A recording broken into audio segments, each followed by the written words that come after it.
Mind devils workshop. ఖాళీ మనసు దెయ్యాల పనిచేసే స్థలం కర్మాగారం. కాబట్టి దయచేసి ఈ సూత్రాన్ని పాటించండి. నేను ఇక్కడ ఖాళీగా ఉన్నానంటే ఖచ్చితంగా దురాలోచనకే వెళ్తా. అందుకే ఏదో ఒక పని మీరు కావాలంటే ఈ పాఠాన్ని ఆదికాండంలో చూడొచ్చు.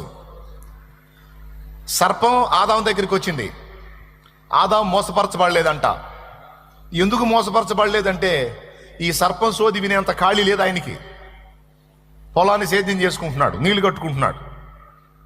ఖాళీ ఉండేవాడికి పైత్యం అంతా పని చేస్తుంటుంది, కానీ కష్టపడేవాడికి ఏముంటుంది? స్తోత్రం చెప్పండి. స్త్రీ అయినా పురుషుడైనా ఖాళీ ఉంటే ఇక ఖాళే. అందుకే పరిశుద్ధాత్మ చెప్తాడనమాట, ఇప్పుడు మీరు